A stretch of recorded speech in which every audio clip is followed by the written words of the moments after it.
ہماری قسمت کے فیصلے کس رات کیے جاتے ہیں اور فرشتوں کے حوالے کیے جاتے ہیں؟ شب قدر میں کیے جاتے ہیں یا شب برات میں؟ تو آئیے قرآن مجید سے پوچھتے ہیں۔ سورۃ الدخان کی آیت نمبر 3 اور 4 میں اللہ تعالیٰ نے ارشاد فرمایا ہے، انا انزلناہ فی لیلۃ مبارکہ، بے شک ہم نے اس قرآن کو ایک خیر و برکت والی رات میں نازل کیا ہے۔ انا کننا منذرین، بے شک ہم ڈرانے والے تھے۔ فیہا یفرق کل امر حکیم، اس مبارک رات میں ہر محکم کام کا، پختہ کام کا فیصلہ کیا جاتا ہے۔ تو گویا اس خیر و برکت والی رات میں اللہ تعالیٰ نے ایک تو قرآن نازل کیا ہے اور دوسرا اس رات میں لوگوں کی قسمتوں کے فیصلے کیے جاتے ہیں۔ اب وہ رات کون سی ہے جس میں قرآن نازل کیا گیا ہے؟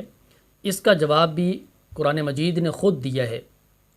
سورۃ القدر میں ارشاد فرمایا کہ انا انزلناہ فی لیلۃ القدر، بے شک ہم نے اس قرآن کو شب قدر میں اتارا ہے۔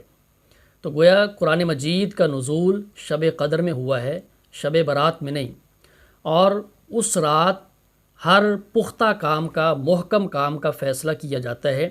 اسی بات کو اللہ تعالیٰ نے سورۃ القدر میں بھی ارشاد فرمایا، تنزل الملائکۃ والروح فیہا باذن ربہم من کل امر، کہ اس رات ملائکہ اور جبرائیل علیہ السلام اپنے رب کے اذن سے ہر طرح کا حکم لے کر آتے ہیں۔ تو گویا کہ دونوں صورتوں میں اللہ تبارک و تعالیٰ نے ان دونوں باتوں کو ارشاد فرمایا ہے کہ ایک اس رات میں قرآن نازل کیا گیا ہے اور دوسرا اس میں لوگوں کی قسمتوں کے فیصلے کیے جاتے ہیں۔ تو یہ بات یہاں تک بالکل واضح ہو گئی کہ جس رات قرآن نازل کیا گیا ہے وہی رات فیصلوں کی رات ہے، وہی رات ہماری قسمتوں کے فیصلوں کی رات ہے، اور وہ شب قدر ہے، شب برات نہیں۔ اور شب قدر یہ رمضان المبارک میں ہے، کیونکہ اللہ تعالیٰ نے سورۃ البقرہ کی آیت نمبر 185 میں ارشاد فرمایا ہے، شہر رمضان الذی انزل فیہ القرآن ھدی للناس وبینات من الھدی والفرقان، کہ یہ رمضان کا مہینہ ہے جس میں قرآن نازل کیا گیا۔ تو گویا کہ شب قدر جس میں قرآن نازل کیا گیا ہے وہ رمضان کی ایک رات ہے، شعبان کی رات نہیں ہے۔ تو قرآن مجید نے وہ رات بھی بتا دی، وہ مہینہ بھی بتا دیا جس میں اللہ تعالیٰ نے قرآن نازل کیا ہے اور جس میں لوگوں کی قسمتوں کے فیصلے کیے جاتے ہیں۔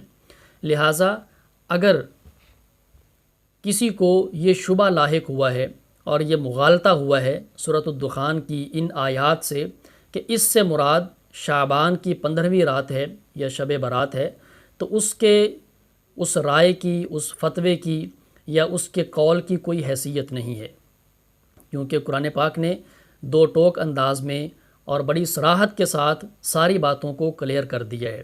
یہی وجہ ہے کہ قاضی ابن العربی رحمۃ اللہ علیہ نے احکام القرآن میں لکھا ہے کہ شب برات کے بارے میں کوئی ایک روایت بھی قابل اعتماد نہیں ہے، نہ اس کی فضیلت کے بارے میں کوئی بات قابل اعتماد ہے اور نہ اس بارے میں کہ اس رات لوگوں کی قسمتوں کے فیصلے ہوتے ہیں۔